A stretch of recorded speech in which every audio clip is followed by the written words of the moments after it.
Manchester United and Pochettino are reportedly almost done in their agreement to make the current Paris Saint-Germain manager Manchester United's new boss this summer. The report comes from one of the most credible outlets in France, Le Parisien.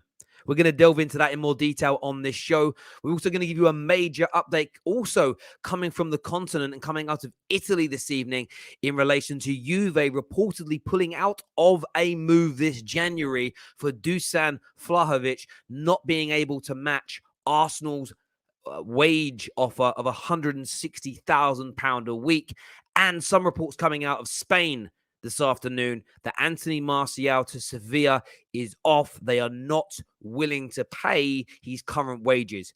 We're going to go through that. We've got a good panel tonight. Igao is on the show, Gunnar Express, and Daniel is joining us very, very soon indeed. Make sure that like button has been smashed. Subscribe to the Football Terrace. Let's go.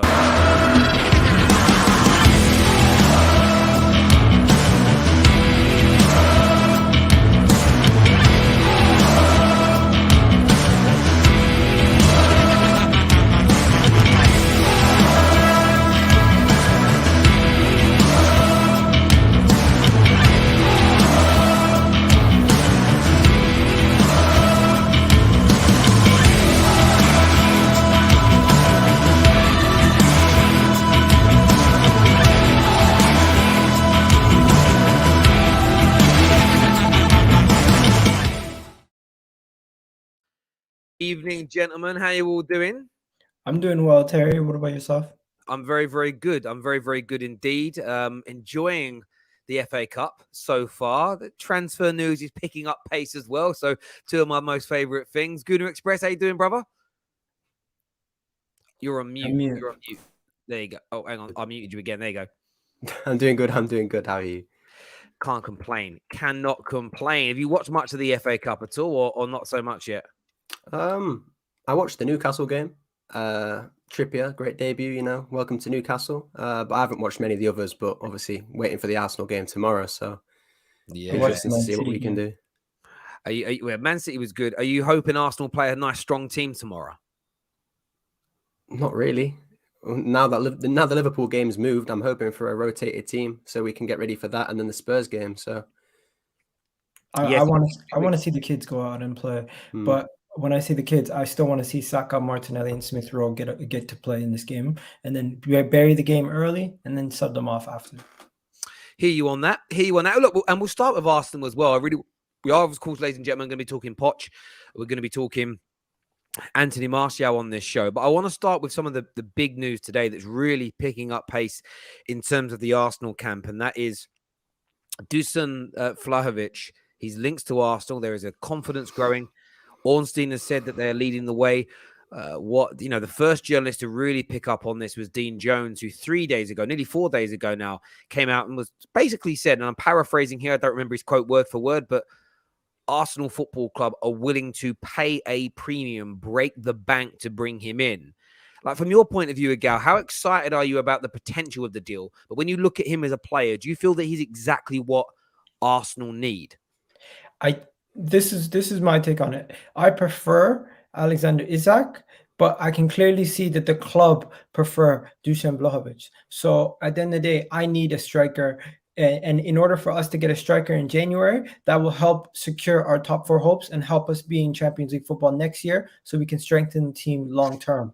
So I'm looking at the mold of the player, the style of the player, and the way that we play currently. I just can imagine the crosses coming from Kieran Tierney all the way to Vlahovic, and the way that we currently play, having somebody in the box to finish those chances that we currently have for Lacazette and Aubameyang that they keep missing.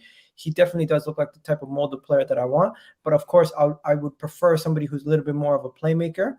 But I'm happy with Dusan Vlahovic, and I'm not gonna be putting my nose up at Dusan Vlahovic at all. He's a great player. My number one preference would have been Isak, but I'm very happy with Dusan Vlahovic if he does come in. How about yourself, Gunnar Express? Because obviously, like, people are don't want to get too carried away. But the news this evening from, and I want to get this gentleman's name right, His name is his name Mombleno. I'm trying to pronounce it right. I'm terrible. He's connected to a number of verified accounts. A journalist out of Torino in Italy has made the claim that Arsenal have offered around £160,000 a week to the player to join them this month.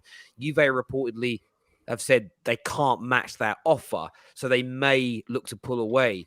Do you feel like if you go big, and I think I look at what Dean Jones has said, that you're willing to pay the premium, you're willing to give big money to the agent, big money to the player. Are you kind of happy to see Arsenal behaving in that way to try and get such a good signing in? Yeah, of course. I think Vlahovic is definitely worth the money. I think he's worth the wages. I slightly disagree with Agal, only on the fact that I would rather Vlahovic than Isaac. Obviously, Isaac's now got an ankle injury, so depending on how bad that could be, he's probably going to be ruled out in January anyway. But yeah, when you look at some of the players we have in our books, I understand some Arsenal fans might say 160 is a lot. We don't want to overpay for players like we did with Aubameyang, like we've possibly done arguably with people like Lacazette. But we have like Kolasinac, who's on £100,000 a week. Nketiah is probably carrying at least 50, 60. So if you get rid of those two, the wages are freed up. If you then try and get rid of someone like El Neni, Xhaka, whatever else, players that need to go, their wages get freed up, and 160 for Vlahovic is really not that bad at all. It's actually quite good when you compare him to the players that he's equaling in terms of their goals. If you look at Salah, if you look at Benzema, Lewandowski, now I'm not saying he's as good as them, but this year and this season, his goal scoring is up there with those three players. £160,000 a week is probably about half of what those three are all getting paid. So it's definitely worth it. If you get him on a good long contract, 5 or 6 years, he's only 21. So that ties him down for quite a while as well. And yeah, I mean, obviously it's a massive increase on what he's currently getting at Fiorentina, which will also help tempt him.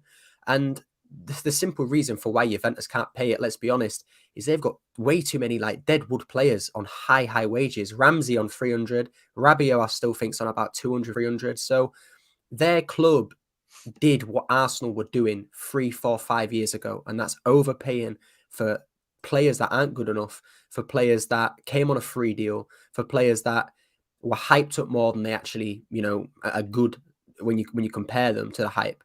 So yeah, I mean, I'm not a big fan of Juventus as a club anyway, to be totally honest. So I'm kind of glad to see them in a bit of a rough patch. And for us to be able to swoop in and take someone like Vlahovic, who, let's be honest, is a Juventus target. They love their Italian league ballers. So yeah, I'm all for it. And as I said, he's my number one option in that striker position. And to get him in January would show a difference for me. It would show a massive difference in terms of the way we're moving forward.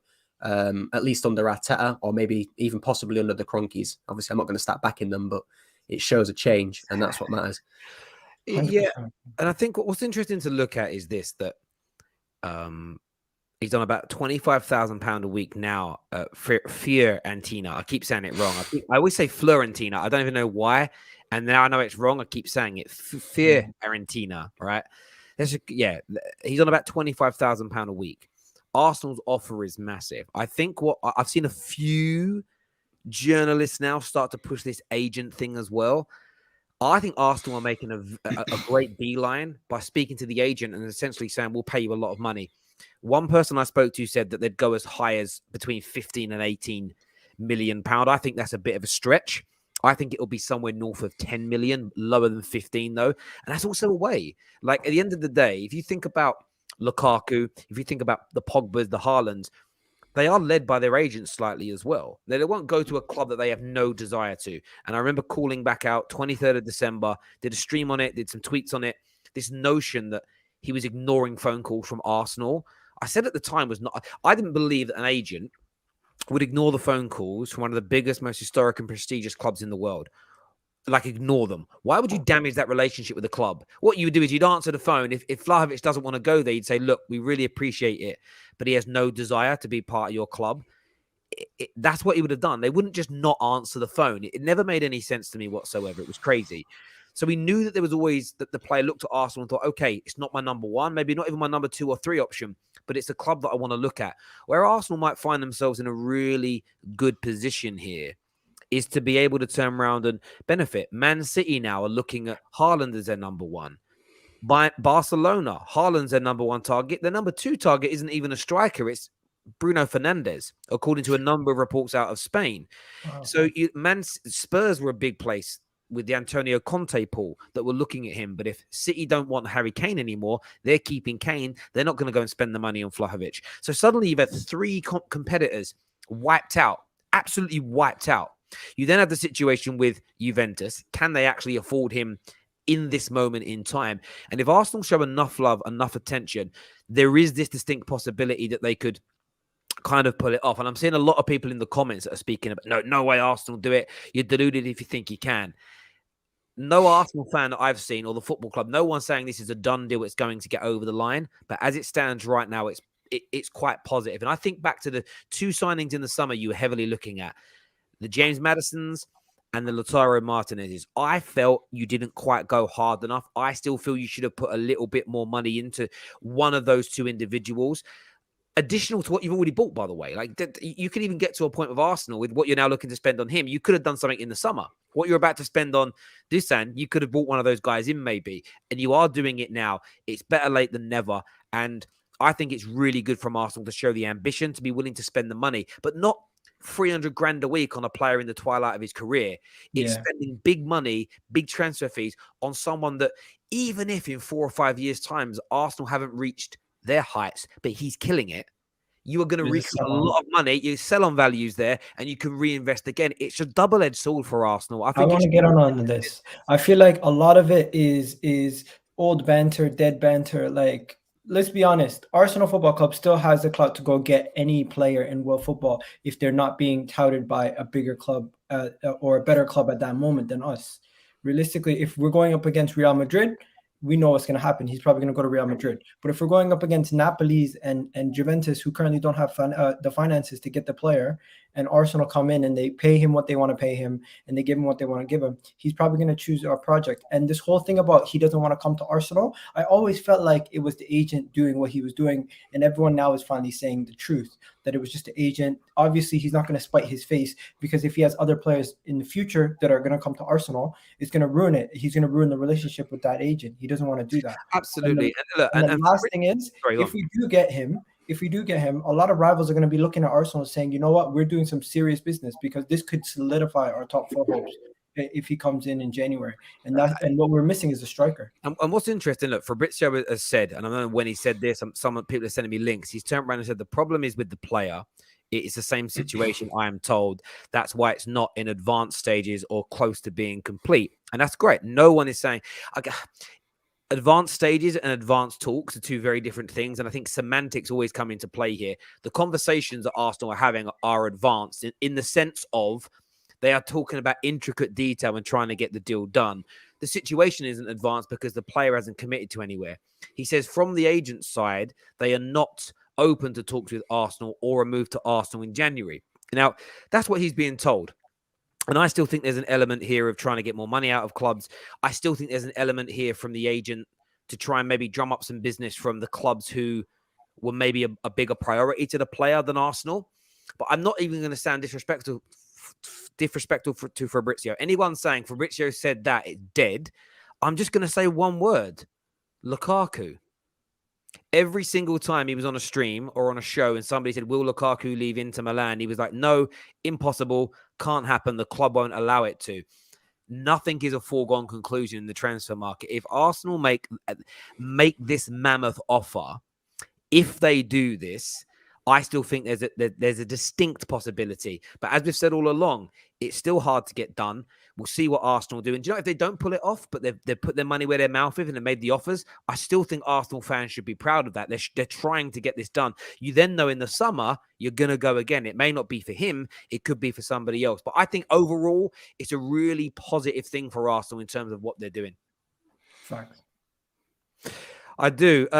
Viewers, make sure you're smashing that like button, giving us your views, giving us your opinions as well. And as we say, everyone's going to have a different piece of news on this. And it's interesting because I swear yesterday Fabrizio said something different. I swear yesterday Fabrizio was talking about Arsenal are really confident about this move. I swear he said that. They say the same thing in different ways every single day, Terry. But I'm just looking at it from the grand scheme of our recruitment. Looks like we're doing better in our recruitment. based on the players that we're identifying, it looks like we're starting to identify more and more better profile of players. And then eventually we might start going for the Frankie de Jong soon. You don't know. Yeah, he's also tweeted here that Arsenal are working to sign a new midfielder as well. Bruno, I can't pronounce that surname right now. Guimaraes, yeah, as well. I actually read that one earlier. I think Jess shared something about that. But I swear he shared something a day or so ago, where he spoke about being confident about bringing they Arsenal were confident. And this is the thing, you know, I don't know who Fabrizio is getting his information from, and I'm not saying he doesn't understand Italian football, but the take is that it's there. As I always say, I'm always open-minded to these deals, always. I never just shut them off because one journalist says they should be shut off and they shouldn't be spoken. The summer should have taught everybody this, but it never seems to, which is weird. I'm always confused by it. Obviously, the big Manchester United news that's broke this, you know, and I want to get everyone's take on it. This has come from Le Parisien. Le Parisien have said that Poch wants Man United want Poch. They both know this about each other, and essentially the deal to bring him to Man United in the summer, almost kind of Pep Guardiola-esque, where it's almost, you know, and I would almost, there's a part of me that would almost love to announce who our new manager is before the season ends, just so players can settle, so they know who's coming, if that makes sense. But they're now saying it's the Le Parisien, who are a respectable media outlet, are saying that it's for Pochettino. From your point of view, I'll go to Dan first on this. Do you think that, if it's true, is that the right manager for Manchester United? I don't know. If Ranić thinks he's the right manager for Manchester United, then he is the right manager for Manchester United, because he was brought in to make these kind of decisions. He was brought in to decide who the manager is going to be, help in the transfer identification, the profiles of players that you want, help whoever the manager is going to be achieve what he needs to achieve. He's supposed to attract that manager, get the deal done. So if he believes that Pochettino is supposed to be that manager and he wants Pochettino, then I think Man United fans should be happy that even the people who don't want Pochettino, do you know what I mean? You should be happy, because this is the structure that you've been talking about. This is what you've wanted in place. And I mean, when you're trying to build that kind of structure in a club's hierarchy, the pinnacle appointment, the pinnacle to that, the thing that makes it successful is the manager that director of football hires, because obviously the director of football has been trusted to basically handle all football operations within the club. From a personal standpoint, I'm not sure. However, we could see a re-energizing in certain of the young players, because we've seen Pochettino work with young players, and we've seen him get the best out of a lot of young players. One of the major things I've said about Manchester United to Terry, to a lot of the United fans, and this is taking all the banter aside, since Van Gaal, a number of players have regressed. They haven't improved. Rashford, I don't think, has improved. Pogba is not necessarily about improvement, but I don't think his ability as a world-class player has been maximized. I think Bruno Fernandes, even with his stats improving in terms of chance creation and whatnot, still aesthetically, he's not doing what you want from someone who plays in the position that he plays. I think Maguire hasn't gotten better. Wan-Bissaka, I think, is the most glaring one. I think he's gotten dramatically worse as a football player. Shaw is seeming like his form was a purple patch rather than him building on what he was doing. So you just need a refresh, a new start, someone who could come in, improve the players, galvanize the players. And again, goes back to my point. If Ranić thinks Pochettino's the right guy, then Man United fans should believe that Pochettino's the right guy too. I don't think you should just I don't think you should go too far away from looking at what he's done at Tottenham for how he can build a squad and how he can help recruit and do things. He definitely can help Manchester United get up to a certain level, but will he be the guy to win you guys the major honors? I don't think so. I think Pochettino has been a serial loser. I think Pochettino has consistently never gotten over the hump until he went to PSG, where he has a plethora of talent and he has to win. He still didn't deliver. Lille won the league while under his stewardship. And I personally think if you guys do get Pochettino, you're bringing in somebody who does not have the qualities of a Manchester United manager, who has a minnow mentality, who has a mentality of somebody who similar to Unai Emery, who's more of an underdog, and he's going to get you guys to a certain level, but you're going to need another manager to get you over that threshold, because he has not been able to deliver on the big stages. He got to a Champions League final, lost. He's gotten to numerous finals, lost. He was in France, showing that he cannot manage big egos, big players, with Messi, Mbappe, and Neymar basically running the show and him not having the say. So if things are different at Manchester United, I'll be surprised to see that. But personally, if you guys bring Pochettino, I think it's going to be another cycle of Pochettino coming in, and then in 2 years' time, you guys are going to be screaming Pochettino out because he hasn't delivered, and he's going to do the same thing as Ollie's done, just get close but never actually finish anything.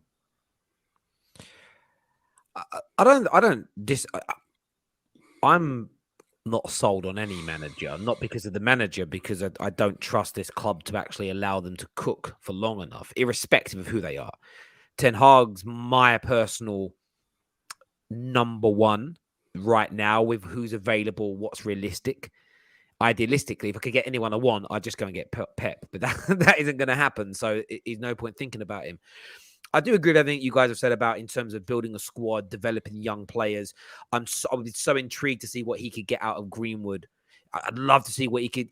The one player that really stands out, I'd be so interested to see him with, would be AWB. That he was desperate for Tottenham to sign in that season before he was gone. I'm not necessarily saying he's going to turn him around, but he clearly saw something in him a couple of years ago. So there's those kind of elements that I'm really intrigued by, as an example. But I do tend to agree with you on that, Igal. I feel like the one big question mark over Mauricio Pochettino is, I don't know how to say this in a professional way, so I'll say it in an East London working class way.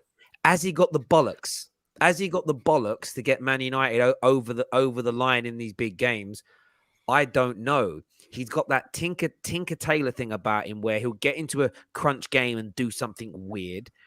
One thing I was told by someone very close to Spurs is that Poch was one of the main reasons for like driving Harry Kane's body into the ground, not resting him enough, rushing him back from holiday. So I also worry about, we talk about Rashford playing through injuries and everything else. What's Poch going to do to some of these players in the longer term in his pursuit of winning trophies? Would I cry if he became our manager? No. Am I going to do cartwheels and be like, we are going to cook, we're going to fly? There are some massive positives. I think there's some big question marks hanging over him as well. What I will say is whether it's him or Ten Hag, I can't think of too many other options with very good European experience that are likely, if that makes sense. There was the name of a guy that Kieran, a few people mentioned. He's currently managing in South America.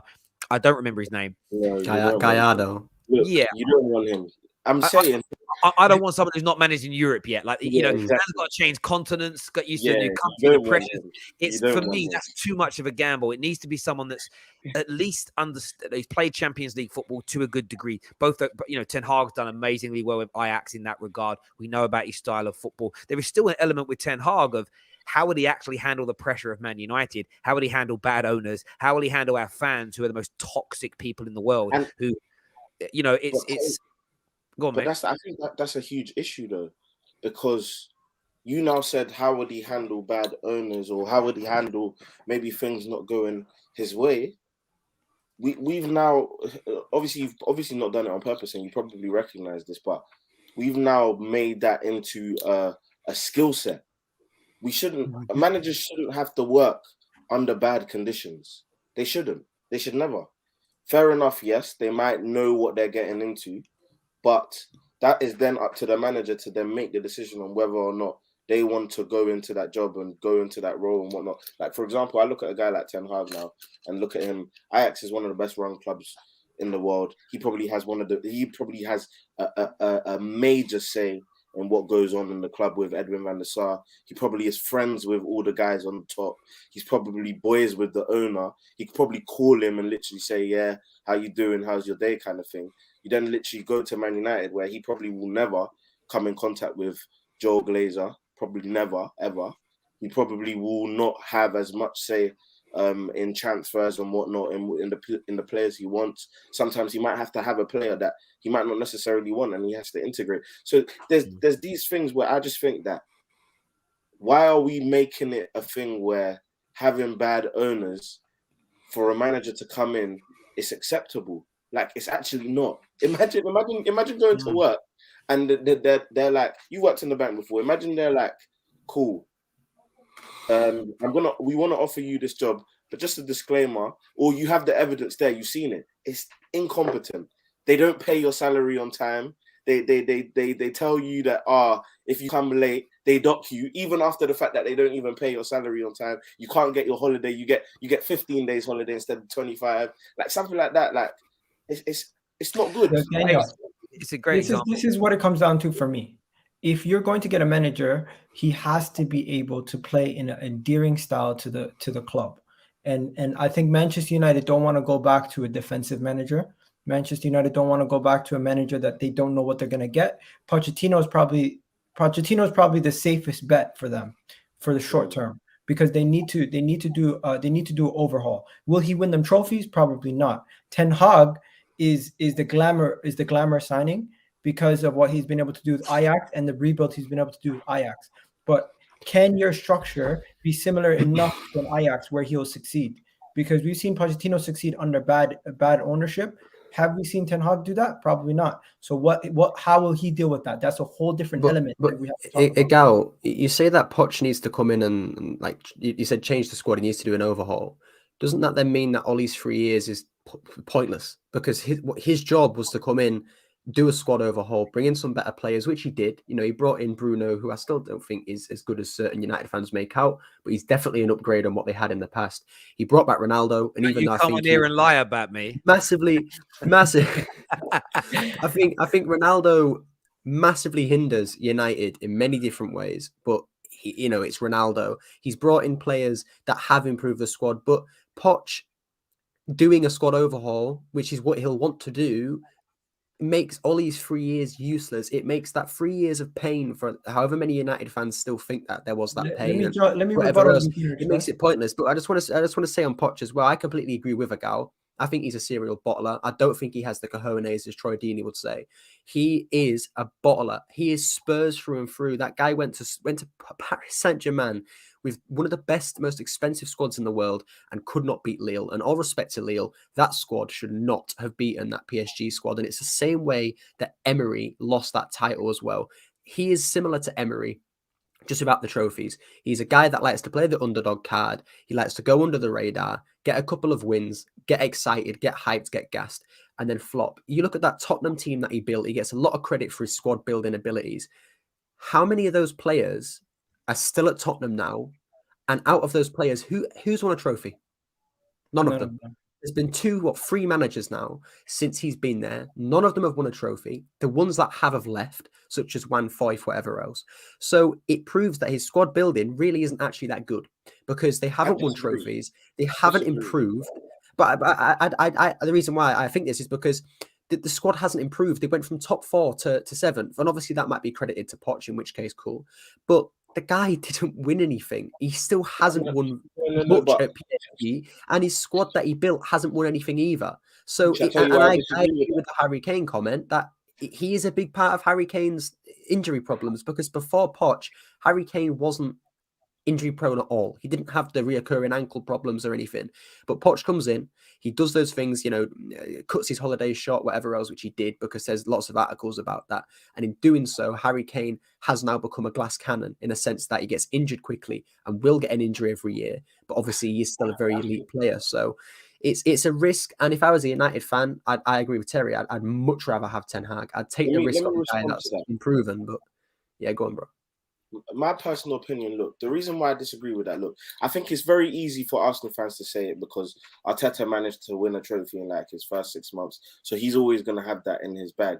Whether Arteta wins another trophy after that, I'm not too sure in it. And I don't know if you guys count. Well, I think you lot won the Community Shield, and I think you lot give that to Arteta. I'm not sure in it. I don't. I'd actually rate Arteta very highly, but yeah, go on. No, that's fair enough. Cool. Directly to the point that you made, though, what's it called? I'm not drunk, guys. This is power malt. It's not alcoholic. I'm just letting you guys know. I don't know why everyone thinks I'm drunk. But what's it called? Directly to the point that you made. So Alex Ferguson won a league title with the squad. Basically, the last squad he had, he won a league title. After that, what happened? It was, and of course, we understand that that squad wasn't good. But at the end of the day, what does the evidence show? It was no. And the reason why I say this is because you can't criticize Poch for leaving behind that squad when he, on countless occasions, he even said if he wins the Champions League, I will leave. And although people take that as sarcasm, bro, he was being so serious because he knew that squad came to the end of its cycle. He wasn't backed. He wasn't given the resources that he needed. So he was. Do you know where he won't be at United either. It'll be the same thing. Yeah, look, I would say there's two things on Pochettino. I think there's definitely question marks over his bottle in major finals. I do think he built a good squad. I do think he built a good team. Where he didn't get backed at Tottenham, it's a little bit like what some Liverpool fans are seeing right now with FSG. They built this title-winning, Champions League-winning team. The next stage after that to maintain it is more expensive. It's why I've said to Gunnars, what you're doing in this last 2 years to get here, but what you're doing right now is very encouraging. Some people are already like, Cronkies have turned this round. I actually don't want them to sell now. They're great. Let's wait and see what you do when you create a very good team. There's then this step change of, let's just say you make Champions League 2 years running. Let's just say next year you challenge for a title. I'm just throwing these out hypotheticals.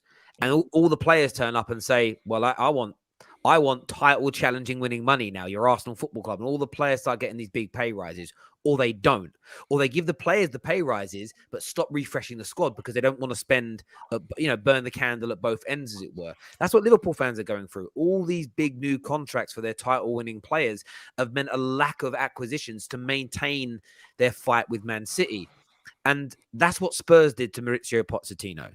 They didn't allow him to go to that next stage. They just didn't. And I know people say they brought in Ndombele.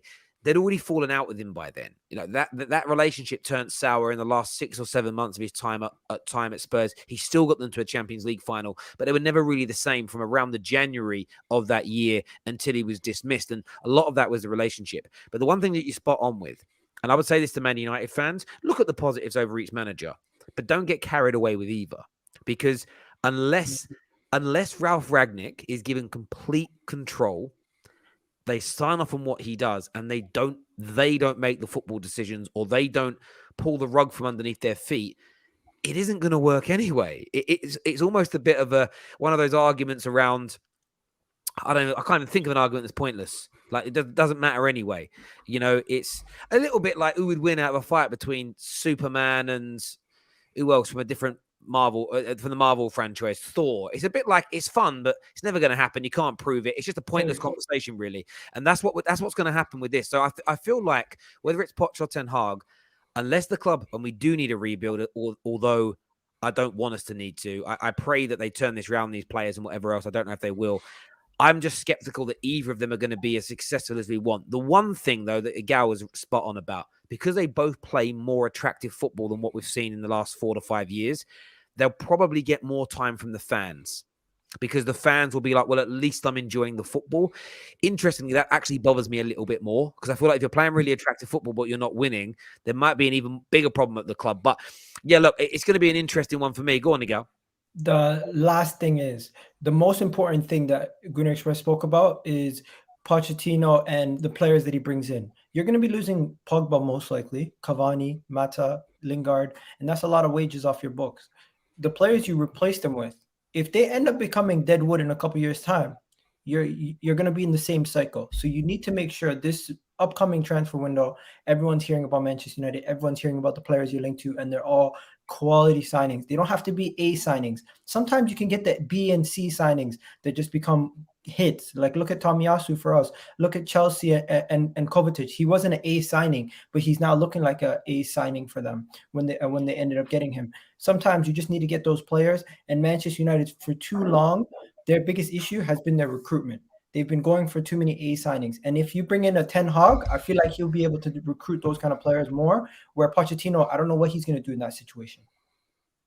Yeah, it's just an intriguing one as to whether or not it will work. The one thing I would like, though, is I would like the announcement to come sooner rather than later. I would love, next month, week after, Poch is coming in, Ten Hag's coming in.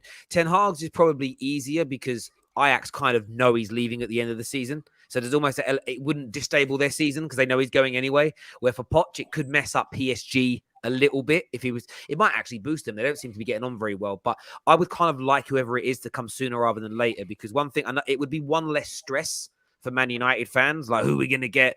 Will Rangnick stay on? It's just causing, I think at the moment, there's so much unknowns at Man United and the football isn't looking great.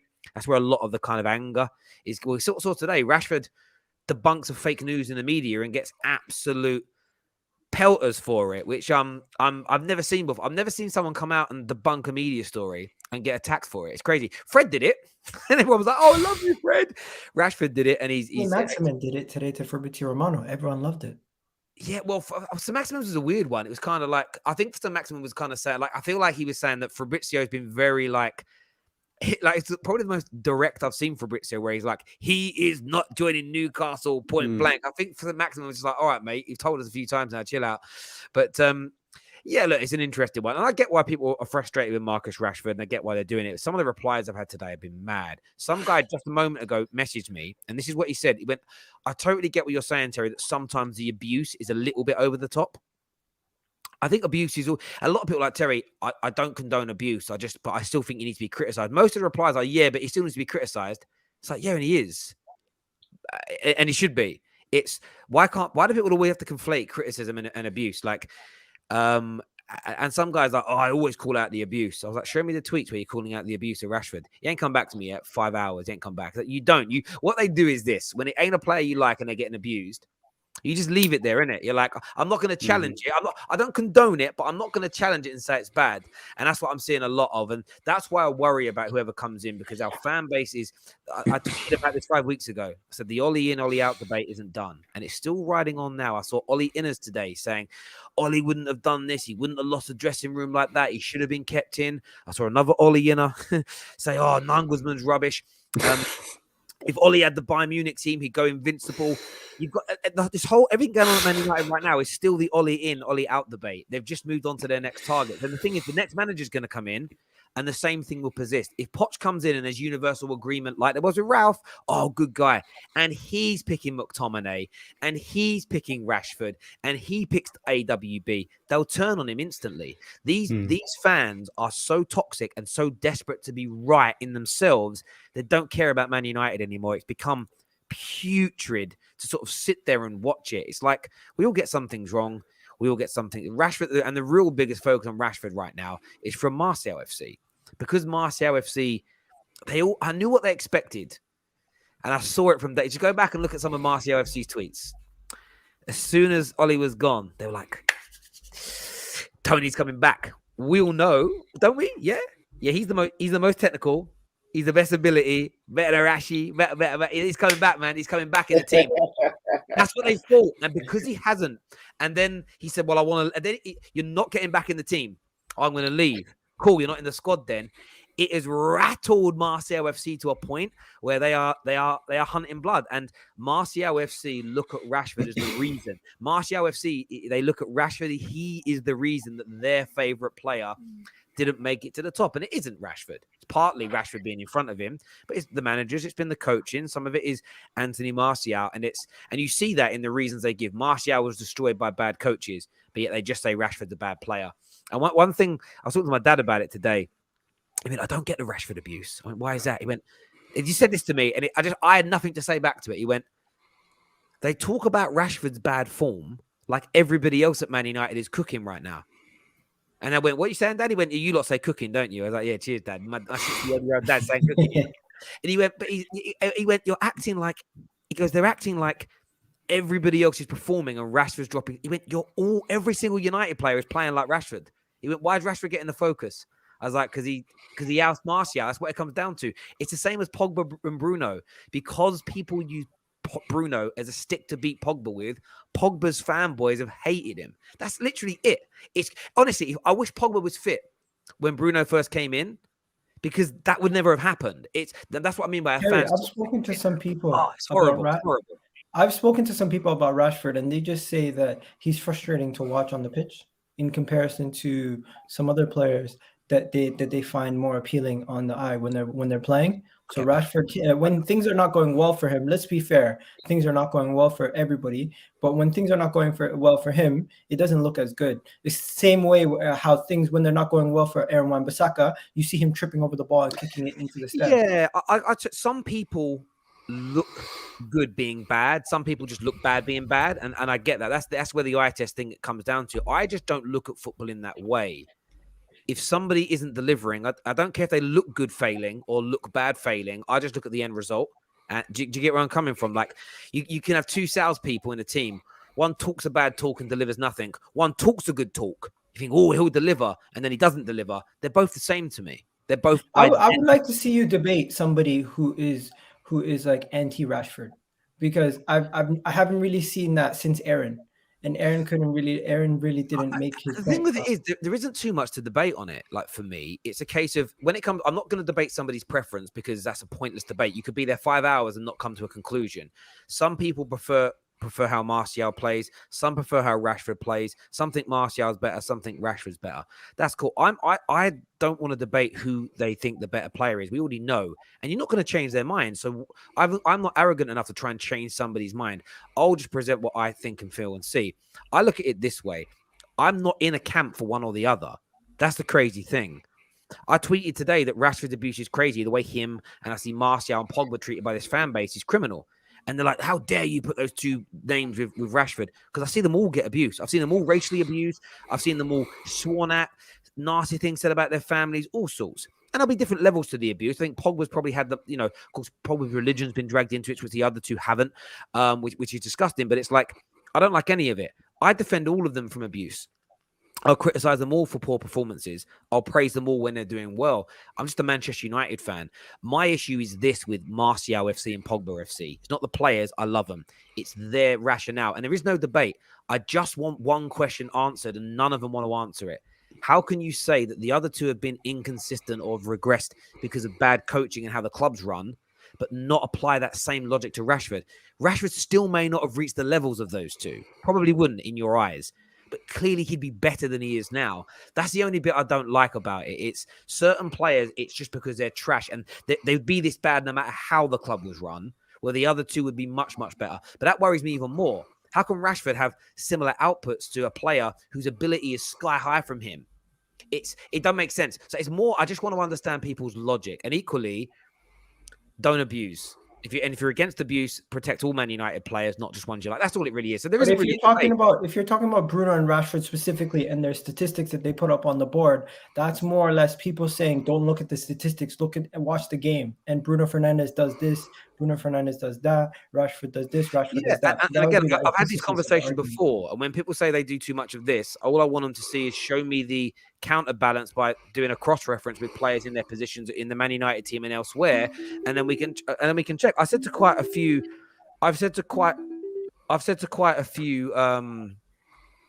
Man United fans in the past, Rashford makes poor decisions. In what areas? I'm going to do it in the watch-alongs. So I know Jaden, who's on Telegram, don't be calling me when I'm streaming, my brother. I don't know what you're asking for. He's asking. Very strange. He's actually just calling me. Please don't call me when I'm working. Like my view is kind of like, I want to do it on the watch-alongs, I think. So they're going to say, like, what I want from people that don't rate Rashford is I want you to prescribe what these bad decisions are.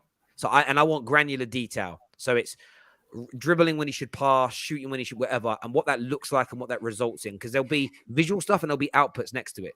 And then what we're going to do is start running those same experiments across other players. So, right, let's just say, I'm painting it now, it's every time he's shot, every time he takes a shot and it doesn't go in, that's a bad decision.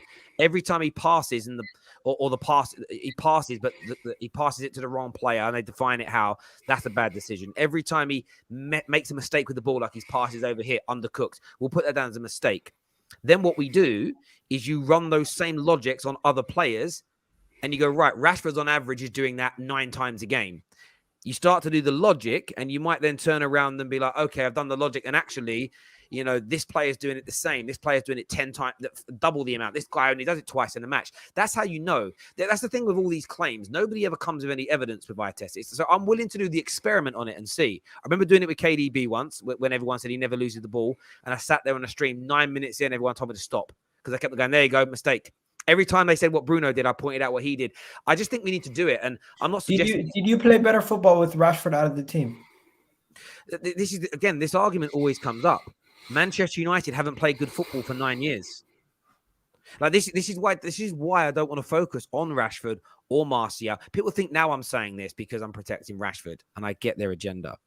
But let's sort of turn it round and look at it from my point. Wait, hold on. Daniel, your mic is picking up your breathing. I'll tell you why. It's Gunnar Express. I'm telling you. I think it is Gunnar Express breathing. Yeah, I don't think it's me, bro. Yeah.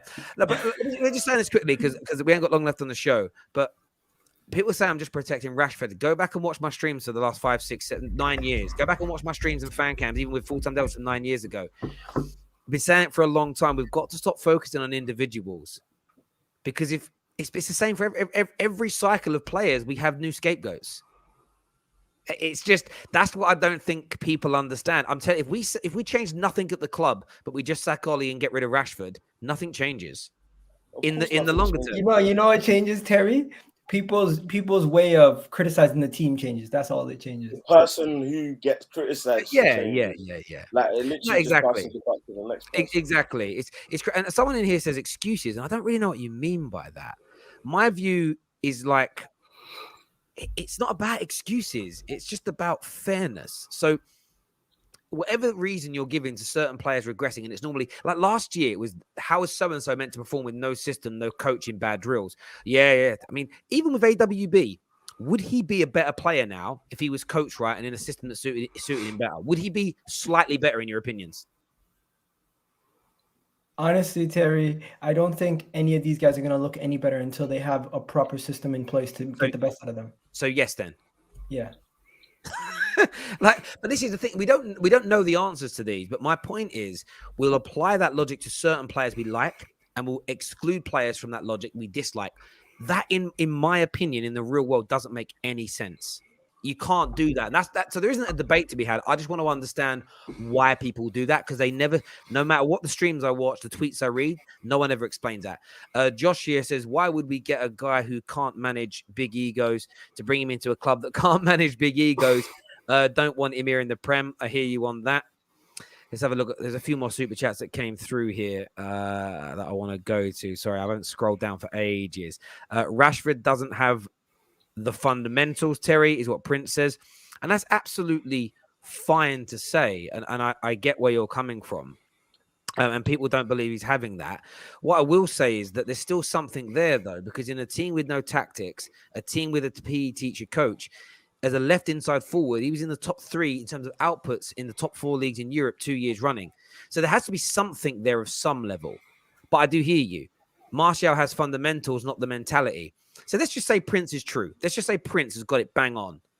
Then they're both as bad as each other for different reasons. I don't want either then. Like, that's why it's a pointless debate. It's almost like a lot of friends of mine that love Martial are like, yeah, he's great. He just ain't got the mentality. Then what are you arguing about? That's the point. The debate is pointless. It doesn't matter. If they're both not good enough for one reason or another, like, allow it, innit? Question for the panel, and not a dig at players or anything, Terry.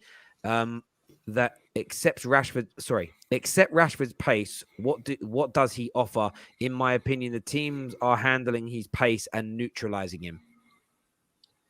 No, I disagree with that. I think Rashford has obviously shown what he's capable of in terms of at his best when he was playing in his pomp, especially because we've seen that his finishing has been and this is what I mean when it comes to a lot of players.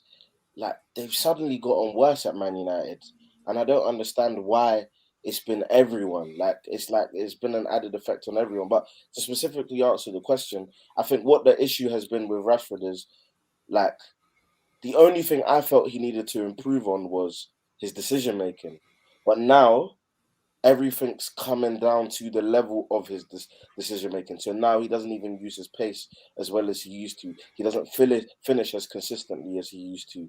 Even when he wasn't like, there was the pass. I don't know if everyone's seen it. Obviously, I watched the game as well. Terry, you definitely seen it. The pass. It was so easy. You're passing to the channel to Ronaldo. He completely boots it towards the keeper. Like, it was an easy pass into the channel, which would have made it like a 3-on-2. And he just kicks it, and it just is overhit. So it's like there are a number of instances like that, and I just Rashford knows. I think you're right. I think you're right, and his confidence is gone. The point I've made to a lot of people though is Sancho and Cavani both made that exact same mistake in the first half. It's a Man United thing, and let's just say his decision making needs to improve. Let's go back to what all his biggest detractors have also been saying for the past 3 years: no system, no training, no coaching, no drills. If all that is true, how are we attacking the player for not improving an element of his game if he hasn't been coached? Do you understand? Yeah. That's my point. It's if everything you said about Ollie was true, you should have sympathy with these players because they've been mismanaged. This is the problem with Man United fans. There's a lot of people that didn't want Ronaldo. He's the problem. We've gone backwards. He ruined our system. Bro, last year you said we didn't have a system. What you said? My issue is the hypocrisy and the criticism. I'm not even worried about what they're saying. I'm like, I don't understand. You said Ollie didn't have a system, but now Ronaldo has ruined it. How? That is impossible. Terry, what Ronaldo's ruined is the development of certain individuals. But when it comes down to it, right now, you guys are in a bad situation. You're wherever you are in the league, 7th or 6th, or wherever you are in the league currently, you still have a chance to get top 4. But if Arsenal get Vlahovic and we do what we do in this window, and you guys don't make any major changes in this time, and Tottenham already have Pochettino, you're going to stay in the same situation. It's just you're basically biding your time until next season to improve. But even that's what Ronaldo, I view it. For me, the Ronaldo line's even a lie. Like, it's such a lie because every single team would take Ronaldo right now. No, like not every team. Yes, you would. You would. Stop like so you wouldn't put if you had the opportunity to have Saka, Martinelli. Inter told them to leave. One sec. And the striker you have playing in front of those guys is Ronaldo. You're saying no. Why are you lying? I'm not lying. The proof is in the pudding. Inter told him to bounce. Real Madrid told him. Real Madrid told him. Hang on. First of all, it was Juve. Secondly, they didn't. I'm sorry. I listened to an Italian journalist speaking about this today. And somebody put it to him, do you feel like Man United, like he's ruined the Man United ethos, the flow? And this guy is Italian. So for a second, I thought he's going to kind of back the Italian, that Juve here.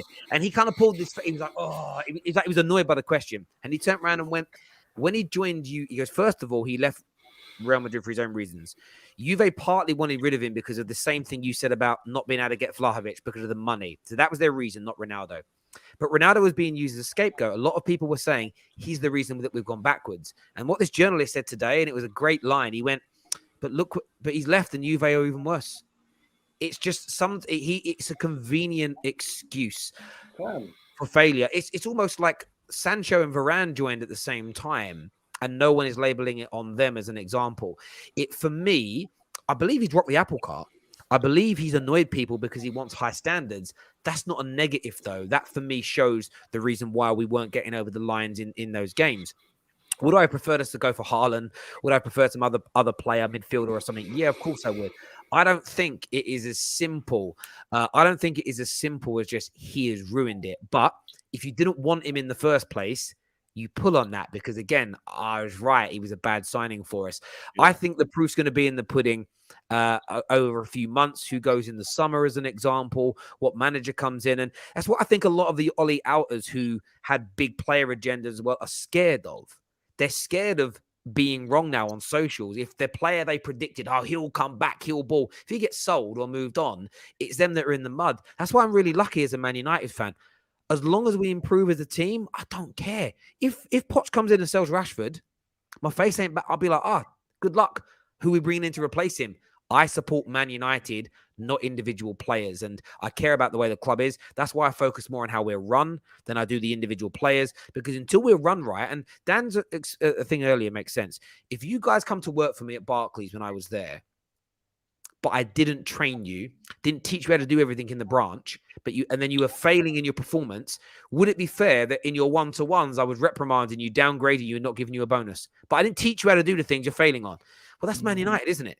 So we moan that we're not coaching and training these players, but then we moan that they're not delivering us what we want. It makes zero sense for fans to blame players when we moan there's no coaching. Life shouldn't work. For me, that's wrong. Unless people want to start to admit, oh, maybe the coaching weren't so bad and it was the players. But I don't know, man. But look, boys, absolutely great show. Josh here says the favoritism game time argument United fans say is BS. It's not playing my favorite players, because if it was, Ahmad and Igala deserve a chance. I hear you on that. Look, everyone who's tuned in, everyone's got a different view and opinion. I'd rather share the goals than have one main scorer. Yeah, I don't care. I don't care if everyone scores in the whole team 5 goals each, including the goalkeeper, as long as we're improving as a team. Again, I couldn't care less either. I completely agree with that, Prince. Everyone that's tuned in, thank you. Take care. Goodbye. God bless. And we'll see you all.